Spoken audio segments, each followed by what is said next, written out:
Just want to give a report on the current situation regarding our roads and major infrastructure. We began experiencing the effects of Melissa on October 24. For the first few days, as the hurricane moved along the south coast of the island, it resulted in flash flooding, landslides, and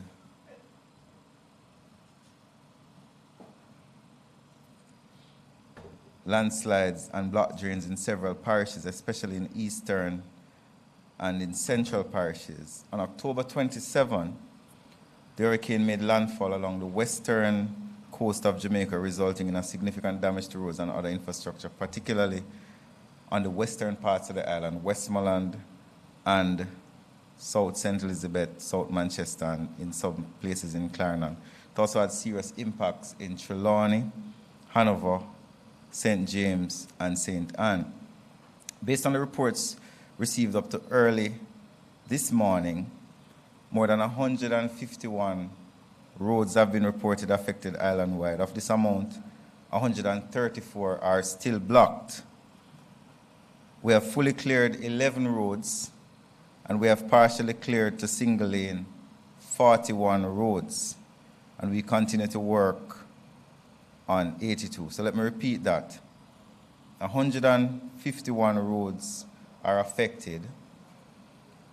134 were blocked or are still blocked to some extent. And we have cleared 11 fully, and 41 are single lane, while we're still working on 82.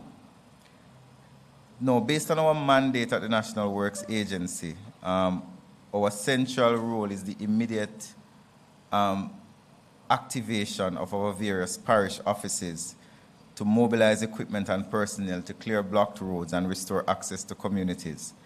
Primary consideration has to be given, based on our mandate, to corridors which include health facilities such as hospitals and clinics and health centers, airports and seaports. And I'll speak about airports. One of the first things that we did on the night that the hurricane left was to send a team along with the JDF. The team included the CEO of the National Works Agency at 11:30 in the night to examine the Palisados Road so that we could demonstrate that the road was safe for the opening of the airport. So that's one of the things that we did immediately in the aftermath of the hurricane. So we have to give access to shelters. We have to work with the Jamaica Public Service Company to give access to power lines and so on. But we also have to wait on the Jamaica Public Service Company to tell us that this line is no longer live and we can clear it. Across the island, a large percentage of the Jamaica Public Service facilities are lying on the road. The contractors cannot touch those power lines without the Jamaica Public Service Company saying to us it is safe for us to do so. So we have a very close relationship with the Jamaica Public Service Company. So many persons would be calling and saying the NWA tractor is sitting there waiting. It is waiting because for safety purposes we can't touch the line unless we get a clearance. Even though it may look like there is no power, our contractors cannot be sure. We have to provide access to cell towers to ensure that Jamaicans have access to telephony. We have to provide access to major road corridors. For example, this morning, we are working on the North Coast Highway, where there are several areas, particularly near Pear Tree Bottom, where there is silting on the road. There's also a boat, a large boat, that is across the road on the North-South Highway that we're working to clear. We have to examine major infrastructure such as bridges. We have to look at the Sandy Gully Bridge to make sure that it is ready to take heavy traffic again. We have to look at the Maypen Bridge, the Yallas Bridge, all of these things. And not only do we have to look at the bridges, but we also have to work in collaboration with NWC, because a lot of the bridges also carry important utilities such as water line, on them. So it's a collaborative approach with the government. We have secured partnership with our partners, including construction contractors, major contractors such as China Harbour Engineering, and other grade 1 contractors such as S&G and others. I won't name all of them, who have capital works taking place. For example, S&G is working in Portmore to help clear the roads in Portmore. China Harbour is working in St. James to help to clear those roads in St. James. And all across the island, we have engaged not only contractors at the grade 1 level, but also lower level contractors and also equipment owners island-wide. And they're working specifically in South St. Elizabeth. We have a lot of equipment in South St. Elizabeth. Right now, as we speak, we have equipment in Black River trying to clear the debris. But let's give an example of what is happening in South St. Elizabeth. There's 4 foot of sand on the road adjacent to the sea that is not going to be cleared in 24 hours. 4 feet of sand stretching for over a mile is going to require significant haulage, significant heavy equipment. So 24, 30 odd hours after the hurricane, our contractors are active, we are active on the ground. But the reality that we face is that we require time. Holland bamboo is another situation. Not only is Holland bamboo the bamboo in the road, but it is also flooded. So the time it would take to clear, if it was only the bamboo in the road, would be easier. Monique is the same thing. The bridge at Monique, we want to clear it, but it is also flooded. It's going to take some time for the water to recede so that the heavy equipment can go in. Not only do we have to contemplate that, but there are also areas where the hillsides have become unstable. So you might send an operator in, for example, Bagwat Gorge. An engineer has to come and look at the hillside to ensure that rock falls are not continuing. So imagine sending an operator into the gorge and a rock falls on the machine and he loses his life.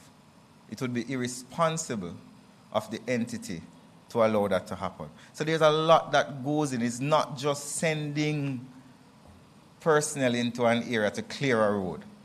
There are other things that factor in to the clearing.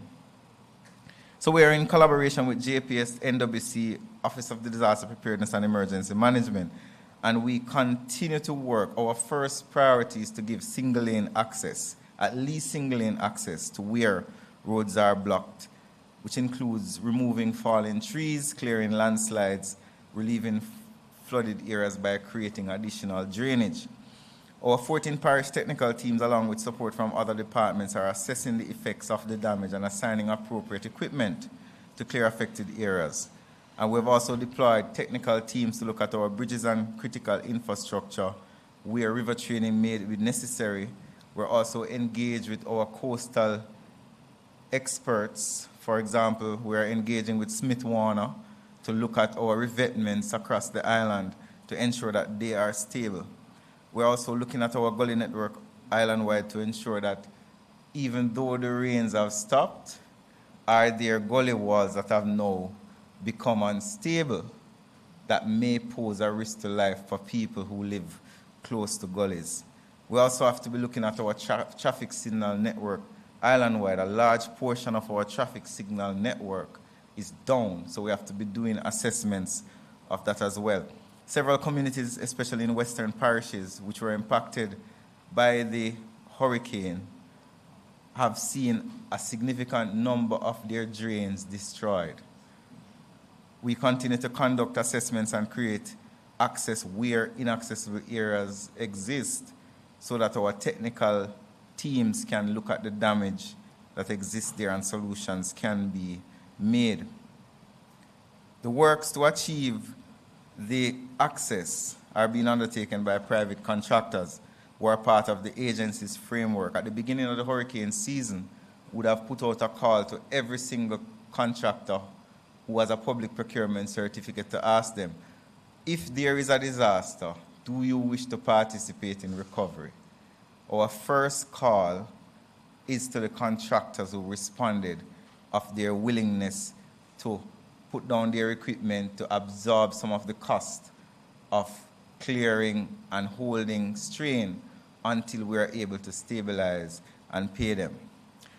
24 hours to 30 odd hours after the event, we are still clearing roads and restoring access island-wide, and hence we are not able to provide a full cost as yet as to what the impact has been.